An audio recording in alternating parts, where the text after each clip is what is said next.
नमस्कार, जय हिंद, जय Bharat and welcome to Def Talks. This is Aadi Achint. Scott Bessent, बसंती जिसको हम बोलते हैं, उसकी तरफ से एक बड़ा इंटरेस्टिंग सा स्टेटमेंट आया। बसंती कहती है कि भाई भारत के ऊपर जो टैरिफ्स हैं हम हटाने वाले हैं बिकॉज़ भारत का जो रशियन ऑयल ट्रेड है पूरी तरह से कोलैप्स कर गया है।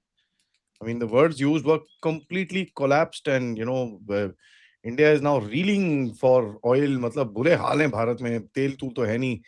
पता नहीं हम कैसे गाड़ी-वाड़ी चला रहे हैं आजकल। मेरे को भी पेट्रोल भरना था गाड़ी में, पता नहीं कैसे भरूँगा। बहुत बुरे हालत हो रखी है हमारी देश के अंदर। सो इसी चक्कर के ऊपर they are gonna say that अभी हम टैरिफ्स हटाने की पूरी कोशिश कर रहे हैं। We will actually remove the tariffs. कितना सच्चाई है इसके अंदर, कितना ये पूरा प्रोपेगेंडा है? एंड ये पूरा वहाँ पर बैठ के ये जो इतने बड़े-बड़े सरमन्स हो रहे थे कि भई इंडियाज़ लटनिक बोलता है, पूरी तरह से कोलैप्स कर गया है। ये क्या है? What is happening here? What kind of a signal do we pick up from this? Let's talk. Fateh भाई, नमस्कार। आदि भाई नमस्ते। नहीं, वो याद है आपको लिंडजे ग्राहम ने कहा था we will crush your economy. BRICS के सारे इकोनॉमीज के बारे में बोला था उसने कि we will crush your economy. तो ये जो रशियन ऑयल कोलैप्स करने की चूरन बेचा जा रहा है, इसमें एक मैं डेटा देता हूँ। 3-4 दिन पहले इकोनॉमिक टाइम्स का एक रिपोर्ट है, उसमें दिसंबर 2025 की बात किया जा रहा है। दिसंबर 2025 की जो फर्स्ट हाफ है, पहले 15 दिन, उस 15 दिन में half a million barrel, half a million, ठीक है, हाफ अ मिलियन और ऑलमोस्ट जो है 43% of oil imports from Russia. मतलब मोटा मोटा करके अगर half a million 0.5, half a million 43% होता है, तो मोटा मोटा करके हम लोग करीब 1.1 मिलियन बैरल पर डे अभी भी रशिया से ले रहे हैं। तो कौन सा कोलैप्स हुआ है मुझे पता नहीं। तो एज पर दिस डेटा, रफली 43% और हाफ अ मिलियन जो बैरल है, वो इंपोर्ट रशिया से इंडिया कर रहा है थ्रू नया 5 ट्रेडर जिसके ऊपर सैंक्शंस नहीं है। 5 नया ट्रेडिंग ऑयल ट्रेडिंग कंपनी जिसके ऊपर सैंक्शंस नहीं है। वो है Redwood Global Supply, Vistula Delta, Ethos Energy, एल्गफ मेरिन एंड स्लवियांस्क इको। ये 5 कंपनी अपार्ट जिनके ऊपर सैंक्शन था वो है रोसनेफ्ट और लुकोइल। और रोसनेफ्ट से जो तेल लिया जा रहा है वो है 2,25,000 बैरल पर डे। तो मतलब यहीं पे आपको आदि भाई दिख रहा है कि 7.25 लाख बैरल तो यही हो गया। मतलब 1.1 मिलियन बैरल पर डे अगर आप ले रहे हो, दैट मीन्स आपका कोई कोलैप्स नहीं हुआ है। लेकिन हाँ, थोड़ा सा उसमें कमी आई है, वो उसके बहुत सारे कारण है, not necessarily because of the sanctions on Russia alone. अब वो हुआ क्या है, उसमें जो इंपोर्ट हो रहा है, जो बाकी इंपोर्ट्स है जहां से लिया जा रहा है, it is being spread across Iraq and middle east and many other places. वो जरूरी नहीं है कि वो अमेरिका से लिया जा रहा है।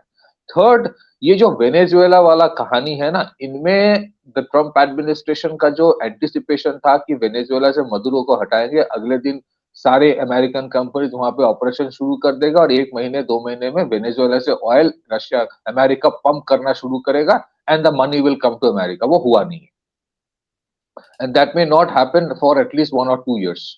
उसके बाद क्या होगा, it is very difficult to say. लेकिन अभी जो सिचुएशन है, ये जो वेनेजुएला के कलेक्टिवोस है जिसको कहा जाता है, वो जो मतलब कम्युनिस्ट जो उनके मिलिशिया है, तो उसमें तो कम से कम हाफ अ मिलियन के पास हथियार लेके खड़े हैं कि कौन सी अमेरिकन तेल लेने आएगा, देखते हैं।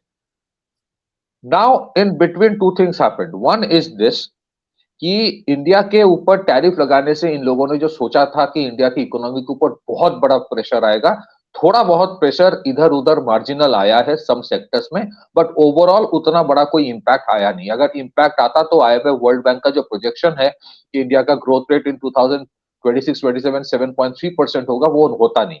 क्योंकि 7.3% growth rate as a major economy is not a matter of joke. Major economy in the sense, अगर आपके इकोनॉमी का साइज $400 बिलियन होता है, तो 7.7% ग्रोथ हो सकता है। लेकिन $4 ट्रिलियन के बाद, if you are a $4 trillion economy और आपके 7% ग्रोथ है, that means you are not impacted by the tariff to that extent. इसके बारे में भी हम लोगों ने बात किया था कि 1% of the GDP got impacted, and that is also getting managed by diversification to 40 other countries।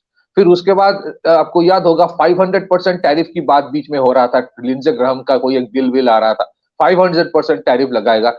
तो ये तो पहले खुद सब बैठ के डिसाइड कर ले कि कौन सा बोलना चाहिए। एक बार 500% टैरिफ बोला जा रहा है। Now this new thing has come कि we will take off, we are considering कि वो it can be taken of.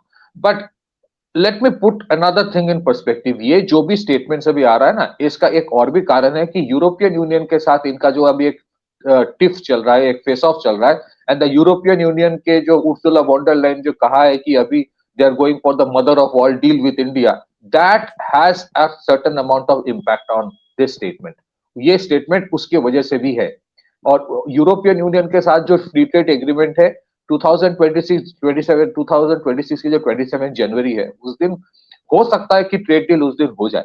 ये भी, या फिर ये भी हो सकता है कि it will be little more negotiated, but we are very near to the trade deal, क्योंकि इस फ्री ट्रेड एग्रीमेंट में India will not be in a hurry. इसका कारण है, अगर आप देखें कि जिस तरह के फ्री ट्रेड एग्रीमेंट पहले कोरिया के साथ हुआ था, जापान के साथ हुआ था, there were certain challenges eventually we faced. So this trade deal European Union की तरफ से डेस्परेशन है, इंडिया की तरफ से भी we want this trade deal to happen, and that is where the Americans are feeling a little isolated कि भाई ये तो सारे इकट्ठे हो रहे हैं, then where are we suppose to go. ऐसा नहीं है कि अमेरिका इंपॉर्टेंट नहीं है, अमेरिका भी इंडिया के लिए काफी इंपॉर्टेंट है। अमेरिका से, जैसे आपने भी बहुत बार बोला है कि वॉल स्ट्रीट से काफी इन्वेस्टमेंट इंडिया में हो रहा है, but where does it put the American establishment, the government of United States? Now, if you look at other larger context, yesterday, कल हम लोग जो डिस्कस कर रहे थे कि वॉशिंगटन पोस्ट का जो लीक आया था कि जमात के साथ जो डिप्लोमेट्स की मीटिंग मीटिंग, मुझे लगता है वो लीक नहीं था आदि भाई, it was deliberately brought out. So you, if you look at the largest signals, वो सिग्नल ये है कि भाई if you do not go for the trade deal with America, तो फिर इस तरफ जो है जमात और जो भी है हमारे रिश्ते बेहतर करेंगे, and will try to create another Pakistan for you. ये एक इंडिकेशन है। नहीं तो वॉशिंगटन पोस्ट, मुझे नहीं लगता कि जेफ बेजोस को वॉशिंगटन पोस्ट में इतनी हिम्मत है कि उस तरह के कुछ डेलिबरेट लीक करेगा। It was brought out, deliberate leak था वो, मतलब deliberate leak in the sense कि बोला गया एस्टेब्लिशमेंट्स कि इसको लीक करो। So the larger game is this कि अगर आप हमसे ट्रेड एग्रीमेंट नहीं करोगे तो टैरिफ नहीं हटाएंगे और इस तरफ से प्रॉब्लम करने की कोशिश करेंगे, तो वो तो वैसे ही कर रहा है। ऐसा नहीं है कि बांग्लादेश से प्रॉब्लम करने की कोशिश नहीं है, वो 1.5 साल 2 साल से चल रहा है। And then it's almost like कि यूरोपियन यूनियन से जो फ्री ट्रेड एग्रीमेंट है उससे भी थोड़ा डिस्टेंस रखो, क्योंकि यूरोपियन यूनियन की तरफ से जो एक मैसेज ये भी आया कि स्ट्रेटेजिक इंटेलिजेंस की जो इंफॉर्मेशन शेयरिंग है वो भी यूरोपियन यूनियन करेगा, and not just the trade deal, दोनों मिला के बात हो रही है। बात यह है कि देखो, does India need a trade deal with United states और यूरोपियन यूनियन? देखिए, ट्रेड डील अगर होता है अच्छी बात है, लेकिन ऐसा नहीं कि Indian economy is desperate for any of this are important in the long run, no doubt. But अगर अमेरिका जो सोच के रखा था कि ये टैरिफ के वजह से इंडियन इकोनॉमी में प्रॉब्लम आएगा और then we will push India to open up the agriculture sector and the farm sector, वो हुआ नहीं है। So somewhere it has, on the contrary, it has helped India to become more resilient as an economy.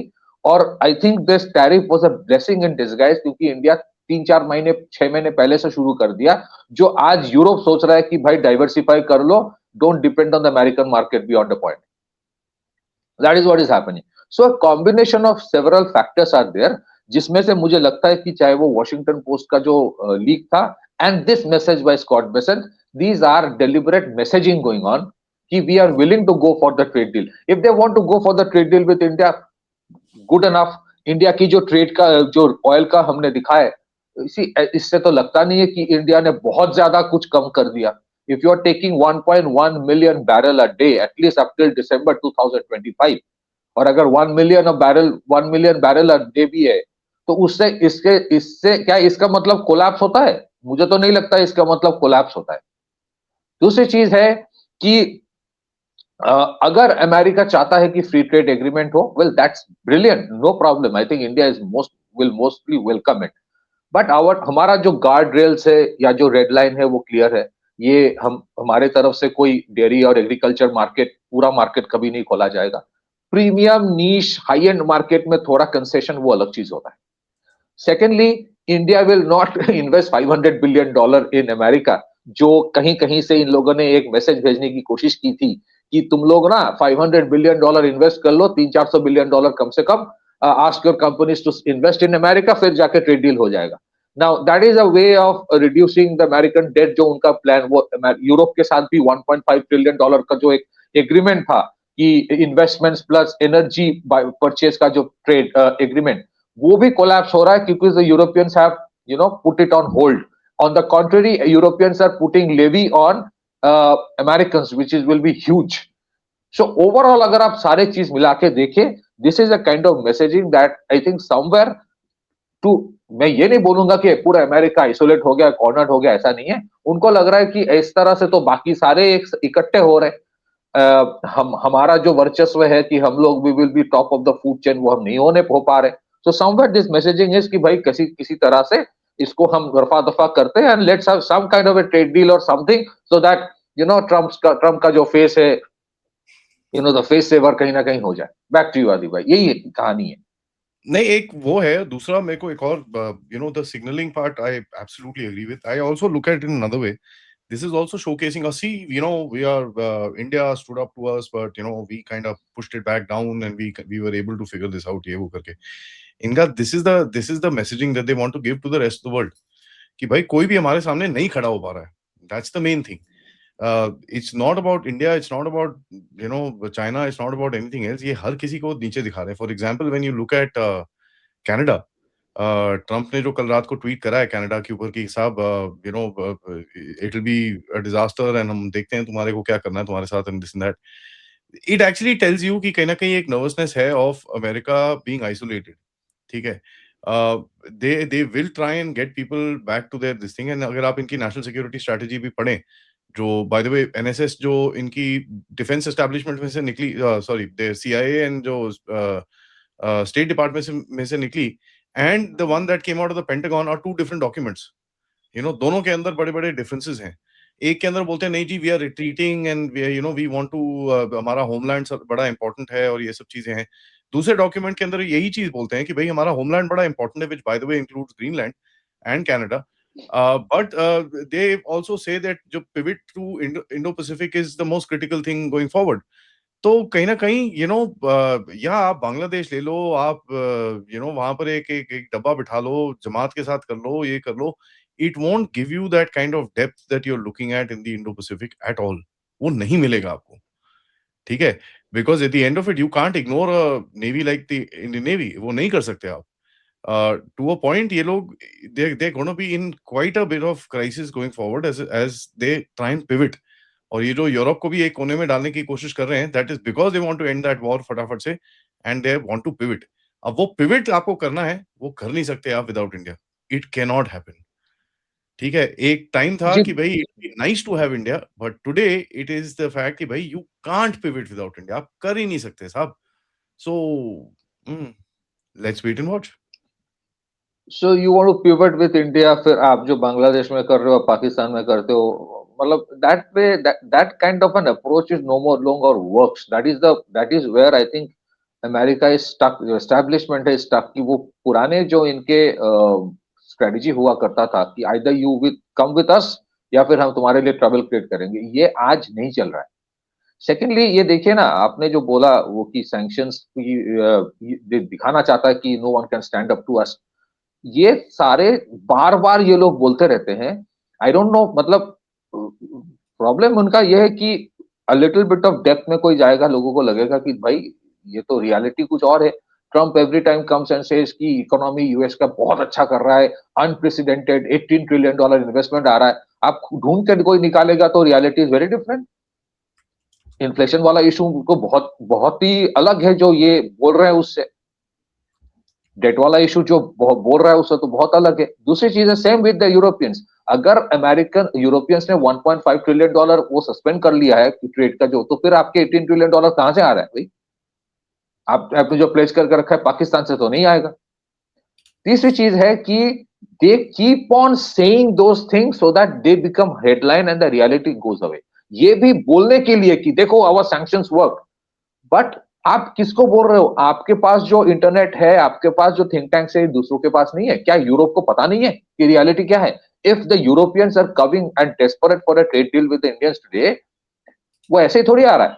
उसको पता है ना कि reality क्या है, कि how the Indians stood up to the American pressure.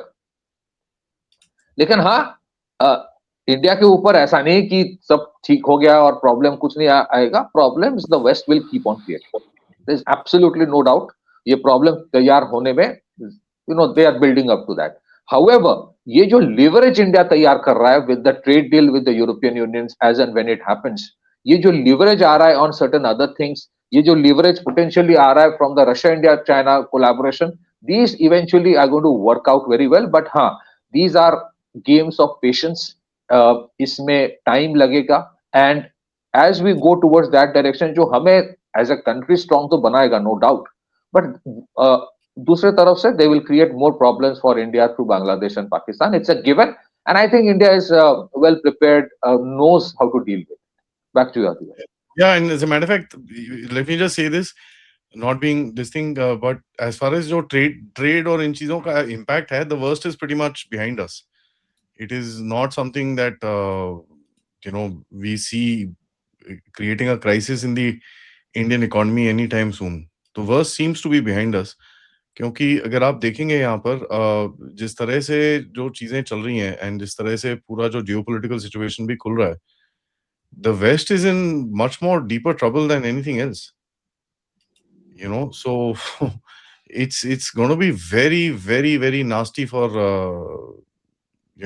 for them. So ये जिस तरह से, I mean, the way if you see that the way ये जो पूरा pivot कर रहा है अभी इसके अंदर, very, very, very, very, very, very interesting. And इसके ऊपर नजर हम बना के रखेंगे, बट सबसे रिक्वेस्ट है, वीडियो को लाइक करिए, सब्सक्राइब करिए and share this with your friends and families. Wish everybody a wonderful Sunday. आज बड़ा इंपॉर्टेंट सा दिन है, so we will talk about couple of things in the day. पहले तो आपके पास एक और अपडेट आएगा 12:45 पे, and afternoon we will talk about the coup attempt in China, where Xi Jinping के ऊपर एक कू की कोशिश की गई, and as a matter of fact he is reacted. So there is a counter coup which has happened within the military. काफी चक्कर है उसके अंदर, and there is a background to it. I will tell you that entire background today in the afternoon. And रात को we will sit with somebody who's sitting on the screen as well. Namaskar.